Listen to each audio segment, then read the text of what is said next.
welcome to the Tealand Knits Knitting Podcast. I think this is episode 6. My name's Natasha, I'm from the UK, but I'm currently living on a tropical island called Sri Lanka with my husband Bob.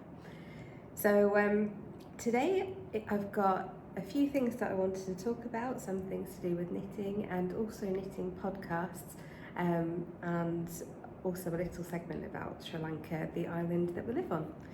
So let's get started. So first of all, what I'm drinking a cup of tea. It is decaf tea that we brought over from England with us. It is Yorkshire tea, yeah, that's it, Yorkshire tea. We did try a lot of the different decaf tea brands, but they just weren't strong enough, they didn't have the right flavour, but Yorkshire tea was lovely, so that's what we've been drinking. And yeah, this mug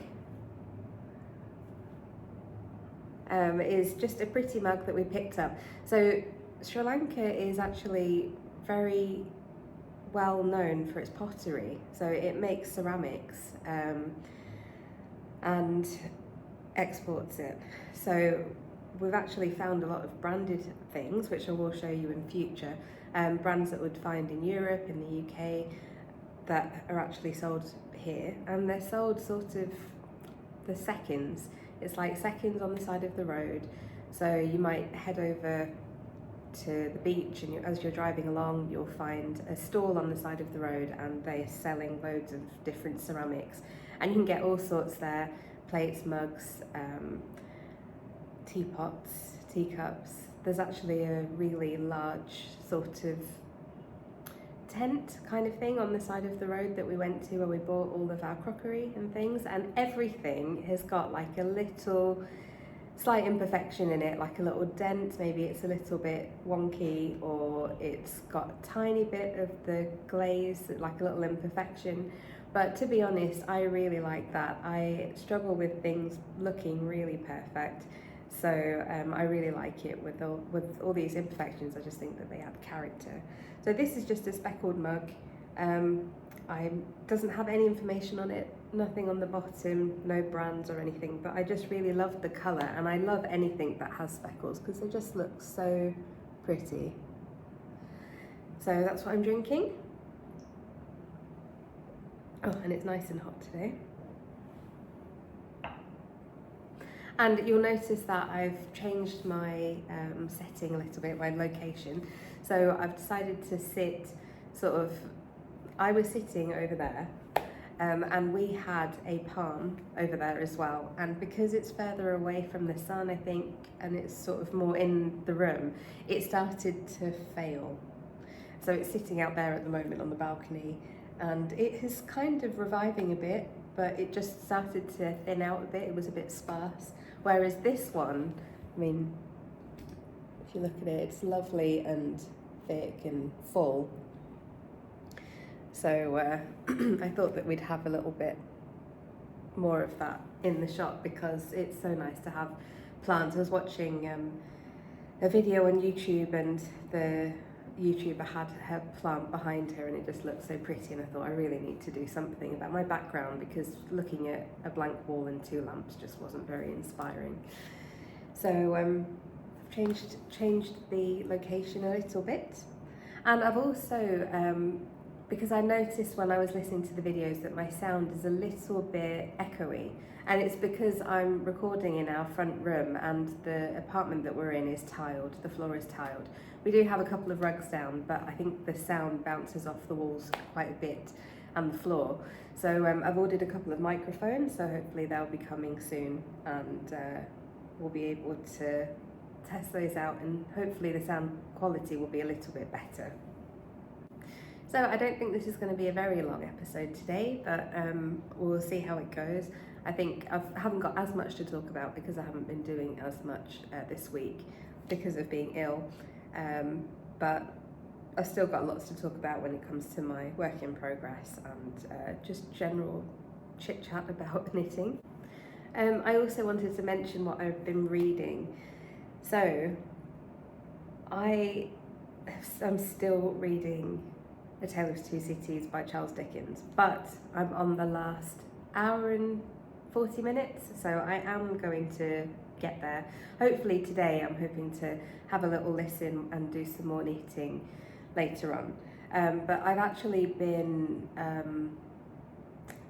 because I've been ill and I thought I was getting a lot better last week, and then suddenly just kind of took a turn for the worse again. Nothing major, but just wasn't feeling very well. So I've been mostly sitting in bed or in a chair and binge watching knitting podcasts and knitting. But that brings me to my current work in progress, which is coming along. So this is the jumper that I showed you, in a few episodes. But I've done the neckline. So the neckline's done, the stitches,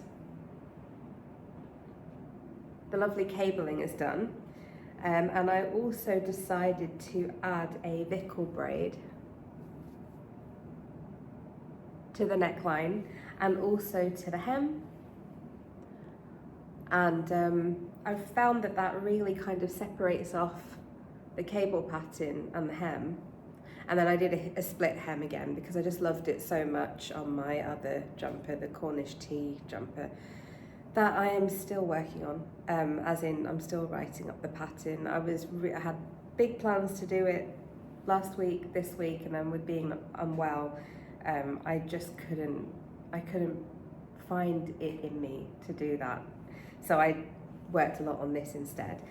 But yesterday I did sit and write up a lot of the pattern, so that's nearly done, and I will be sending it for test editing, and then tech editing, and then I will be doing a proper test call for it. But this will be my very first design release and test call, so please bear with me. But I will try my best to get it all organised and to be as professional as possible. Apologies if you hear any noise, it's in the corridor. I think that our neighbours have guests. So the body is all done, and I'm going to start the sleeves next. And what I've decided to do, I've decided to make this a really simple beginner's first cable jumper. Because I know that for me, when I first started knitting, cabling was just so daunting for me. And to be honest, I haven't really done much cabling. I did once make a tea cozy with cables that I think I gave to my mum. And I think I did some flocking on it as well, which required moving stitches like cabling. But this is my first proper sort of cabling that I've done in recent years. And I really like it.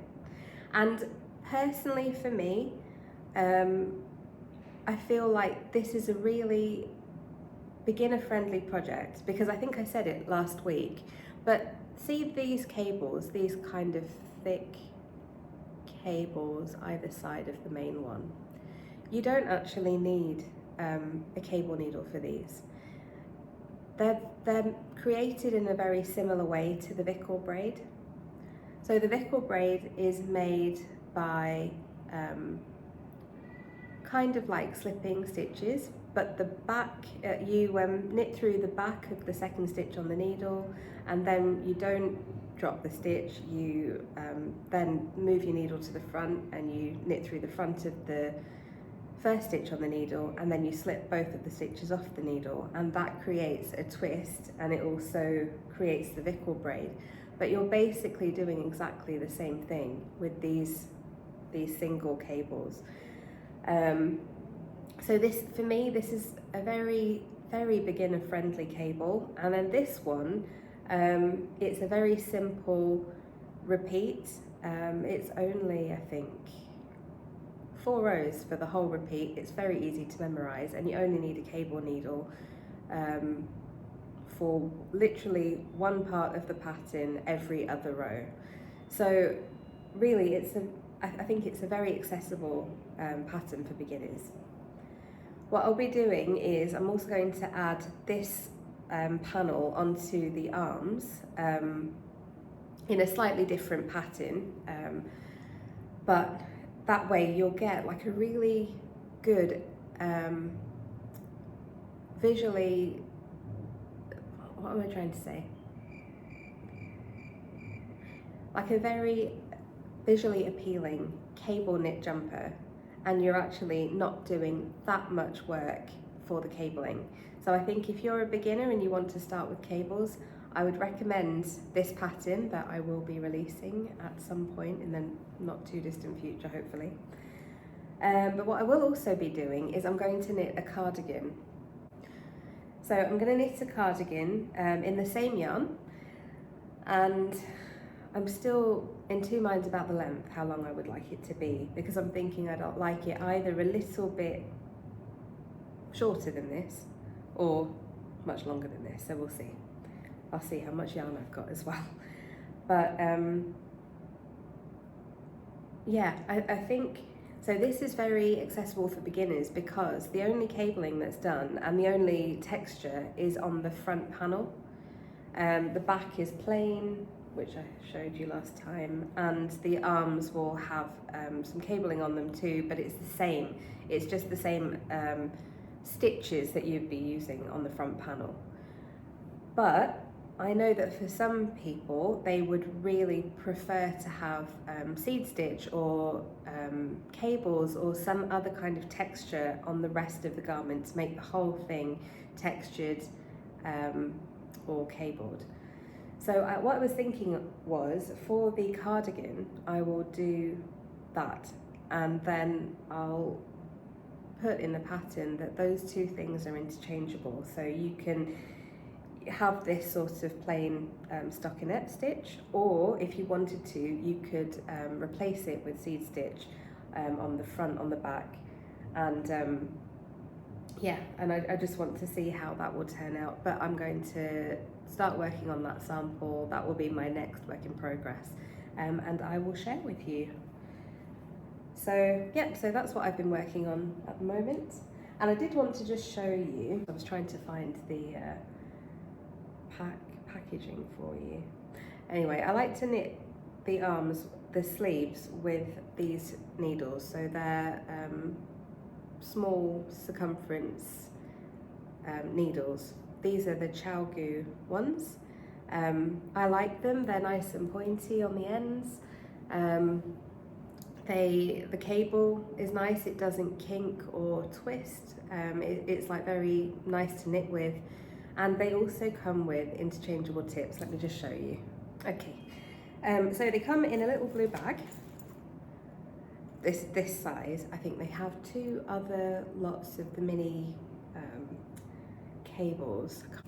Okay, I've got them. So they are Chalgu twist shorties, interchangeable small circumference knitting needles. They come in 3 different sets.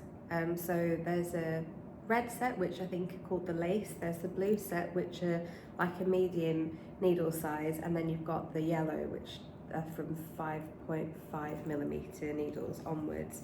These ones are from a 3.5mm or a US 4 all the way up to a 5mm or US 8. And I really like them because they come in 2 different tip sizes.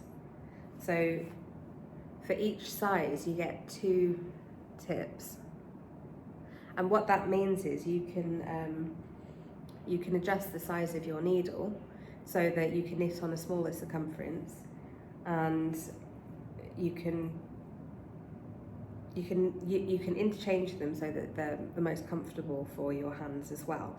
So I often find if I do use a small needle and a large needle, I'll keep the longer one in my right hand. That gives me more space, like room to grip it, and then in my left hand I will have the smaller needle because I don't use as many fingers for my left hand. So it just means that it's more comfortable for me. And then it has 3 different cable sizes. I think I'm using the smallest one at the moment. But I do need to change my needle tips because I've got 2 long tips at the moment. I need to change one to a smaller one. But this is what I'm going to use to knit my sleeves, because I used to use the magic loop methods before, and I have nothing against that method. I really enjoy it. I use it for knitting. If I don't have the right needle size in this, I would use magic loop. Sorry, thought I'd better just jump on quickly and let you know that magic loop that I was talking about is a method of using a very long cable like this, usually 40 inches I think, to knit a small circumference. So you can find lots of tutorials on how to do that on YouTube, but basically you have your knitting here, like the small amount of knitting here, and there's a loop at the end, and you knit along one side and then you pull the cable round and then you knit until you've got your stitches all on the next cable, and then you pull the loop, and that's how it works. I just realised that I was talking about it, and I realised that a lot of you might not know what I'm talking about, so I thought I'd better just jump on here and let you know. I use it to start all of my projects, like all of my jumpers. I'll start them on a magic loop, and I'll do my collar, and I might even work all the way up to the body, yeah, all the way to the end of the yoke, and then after I've divided for body and sleeves, I'll just continue to work on the large cable. So I think that would be, is it a 40-inch cable? But anyway, I really like magic loop, but this working on small circumference needles on the sleeves has just been a game changer for my knitting. It has made it go along so much more quickly. I can knit much more mindlessly, so I don't have to concentrate as much when I'm using them. And yeah, I just really enjoy using small circumference needles for the sleeves. So Bob was very kind. He got me those as an anniversary present. I think he got me the lace ones as an anniversary present the year before. I just love them. I use the smallest needles to knit socks. That's what I knit all my socks on. And the great thing is you can basically have 2 pairs of socks on your needles at the same time, because you've got 2 sets of tips. So you basically got 2 sets of needles. So yeah, it's very handy. I'm not sponsored, I'm not being sponsored by Chowga or anything, but I really like the knitting experience with those needles. So yes, so that was my work in progress. I'm just going to check my notes again. And I was talking about watching podcasts, knitting podcasts, while I was ill. So I did just want to mention, I thought it was a really nice idea that I got from another podcaster, Stacy Elstone of Stress Knits, with the Stress Knits podcast. So I have to admit that I've watched her podcast for years. So a few years ago, I wasn't too well. I had an undiagnosed health issue, and I was really tired as a result. So I had a lot of fatigue and I couldn't do much. So that is when knitting became like my comfort and a huge lifeline for me, really, because it gave me something to do. I felt like my hands were occupied, my mind was occupied, and it also was very therapeutic. So it just made me feel a lot happier. And during that time, one of the first podcasts that I started watching was Stacy's podcast, the Stress Knits podcast. And I just really enjoyed her style. I enjoyed the way that she spoke. I enjoyed the projects that she shared and the different segments that she had. And also that she shared a bit of her story as well. And the ups and downs of life, but also how knitting has really provided a lot of comfort and like a lot of benefits for mental health and for just being able to find something useful to do, and also to have something nice that we can do for our friends and family, that we can give them very meaningful gifts, and just be able to share that love and that hobby with other people. So I really enjoy listening to, watching her podcasts. And just recently I started from the beginning, because I started watching her so in 2021, but she started recording I think like 8 years ago. So I was just having a look at some of her early podcasts, and one of the things she mentioned that she wanted to do back then was to talk about knitting podcasts that she enjoyed.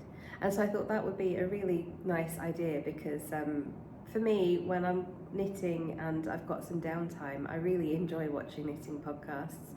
I like seeing what other people are knitting. I like listening to their thoughts on the different yarn that they've got, or different tips that they have, or different projects that they've got in mind for the season or for upcoming seasons. And also I like to get pattern ideas from them for other patterns that I can knit.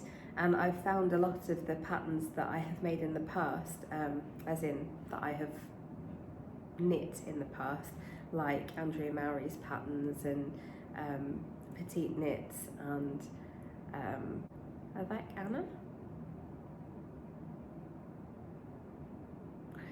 I'll have to have a look. But yes, so I've been able to find different patterns from podcasts as well.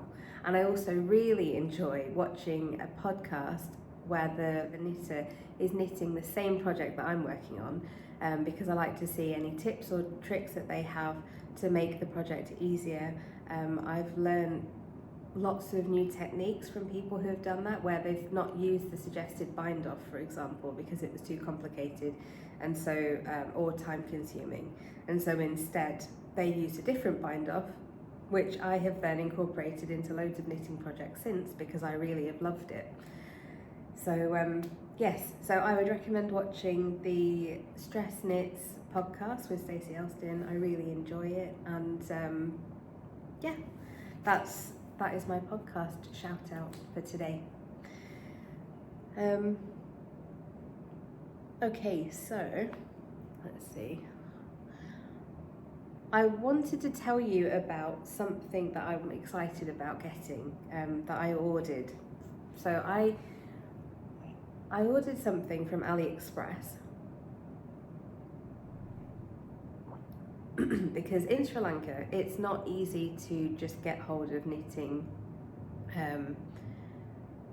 yarn and notions and needles or anything. So I will have to buy them, and usually my mum will send me the things that I need. But on AliExpress you can buy certain things. So I can buy the needles that I enjoy using.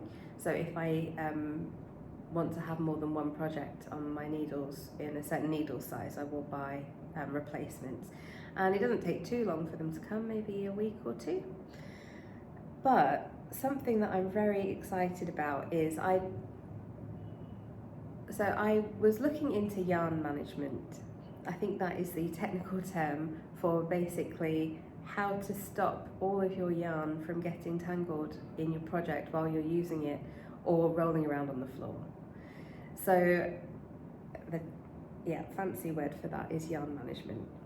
So what I think I was just on YouTube and I was just having a look, and I saw somebody had posted about a magnetic yarn holder, and at first I looked at it and I thought, oh, it just looks like a little bit gimmicky. I don't know, it just didn't look like something I would use. Let me see if I can put a picture here.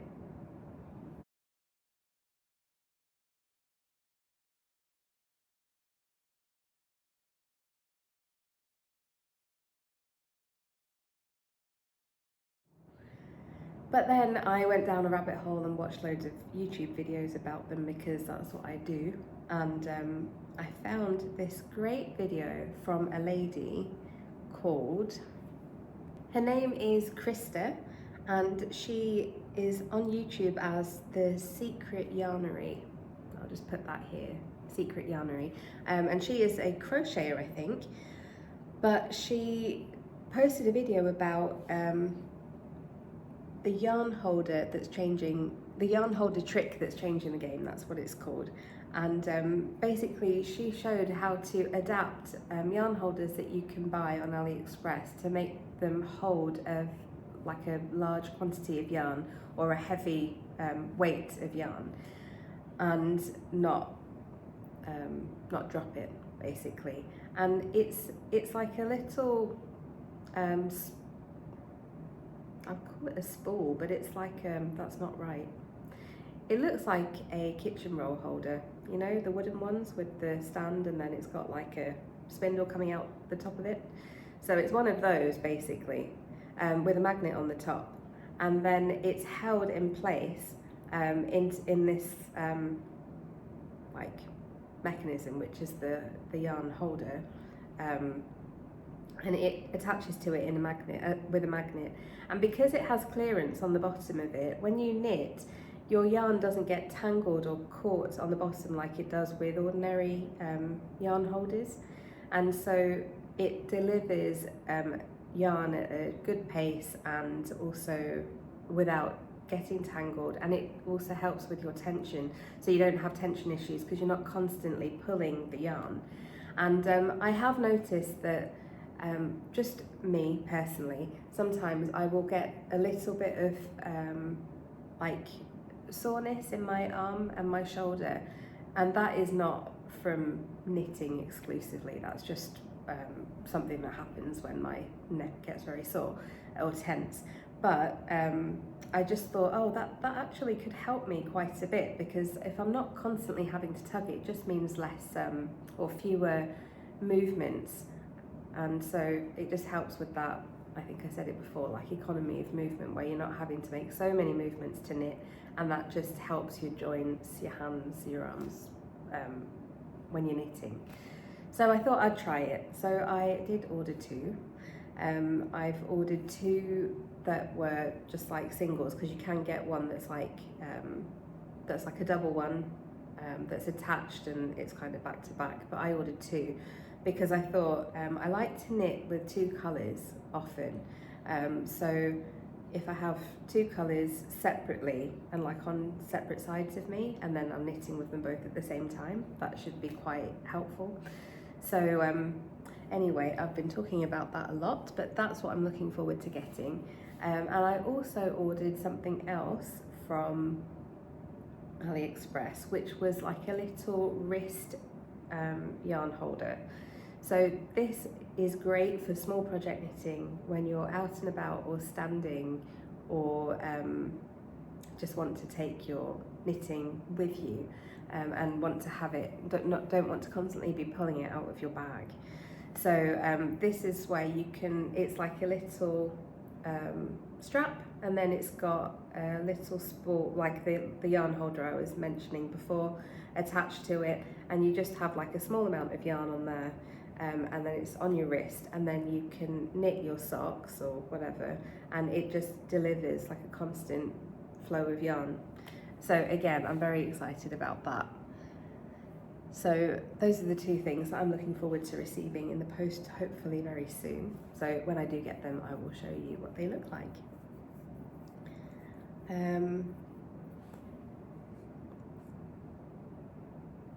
Okay, and then the other thing I wanted to talk about was about reading your knitting. So one thing, I saw this really good video, and I will try and remember. I'm going to find the lady's name, the YouTuber's name, and I'm going to put her name here. Okay, I found her. So her name is Elizabeth Smith Knits on YouTube, and the video is top 10 assumed knitting knowledge tidbits. And I really like this. I just had a watch of it because I just wanted to see whether there were any sort of knowledge tips that I could learn, which there were. But something that I thought was a really nice thing to mention for beginner knitters about reading your knitting is when you're looking at a pattern, it might sometimes say knit across left back and knit across left sleeve. So which side is the left side? Is it the side that you're looking at? So when you're looking at it from the front? No, it's not. It's the left side of when you're wearing the garment. So if you're wearing your jumper and you need to knit across the left back, it is talking about the left part of you as worn. So this would be the left back, and then this would be the left sleeve. This would be the front, right sleeve, right back. And I just realised that this is probably mirrored, so anyway, it's if you hold up the garment as worn against you, so that is the left side and that is the right side.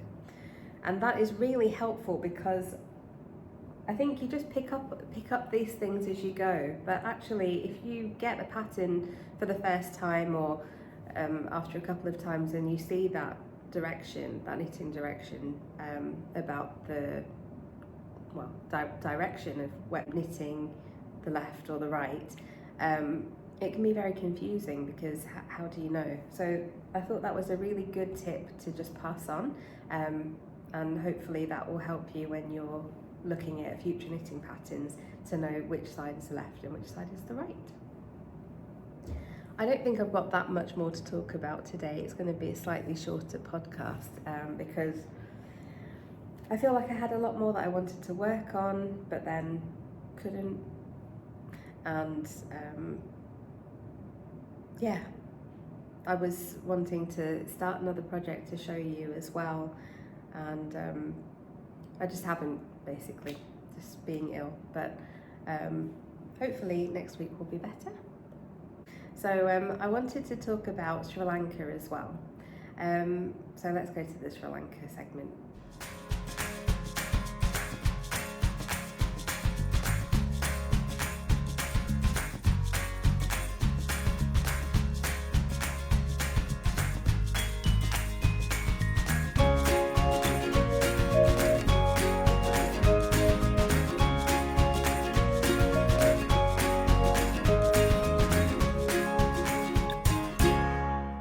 So something really nice about Sri Lanka is its wildlife. There are so many animals, fish, birds that are native to Sri Lanka, but also that live here and that you can spot. So we have been whale watching before, and we saw blue whales, and that was incredible. But something else that we love to see whenever we go down south of the island, are turtles. So there are quite a few sort of turtle conservation and hatchery places on the south coast of Sri Lanka, but there is one that we go to regularly.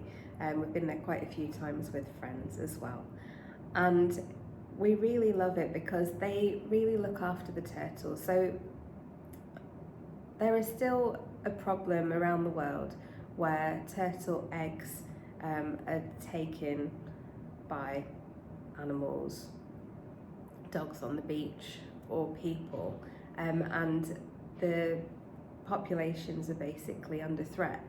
So this conservation project, they collect the eggs off the beach and they save them, they rescue them, they allow them to hatch, and then they allow them to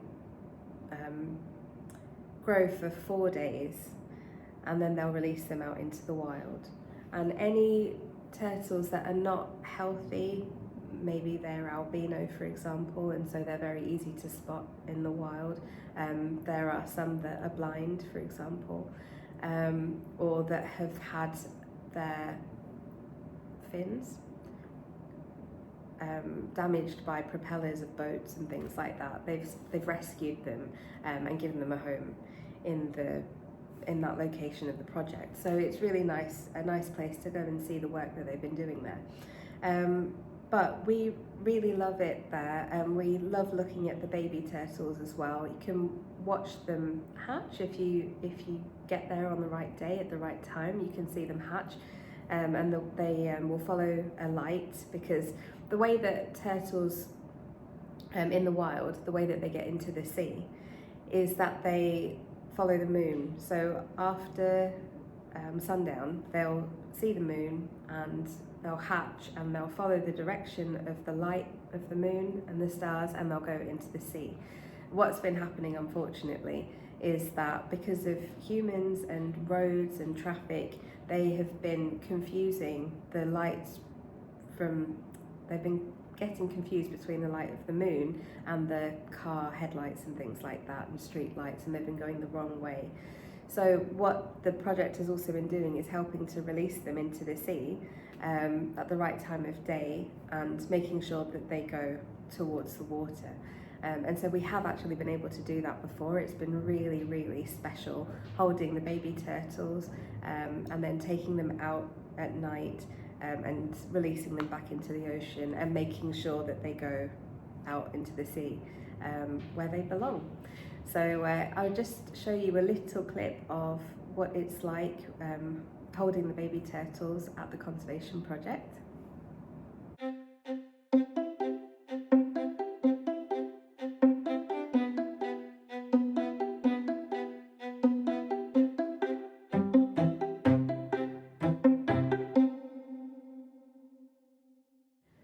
So that's the Victor Hassleblad Sea Turtle Sanctuary Research Centre in Kosgoda in Sri Lanka.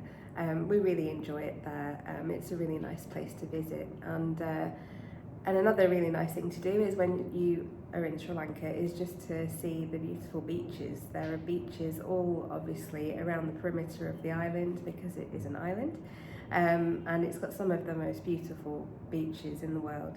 And so when you release the turtles, you release them into the sea off the beach. So I just wanted to show you a little glimpse of what the beach is like here in Sri Lanka, down south, where you'd be releasing the turtles, for example.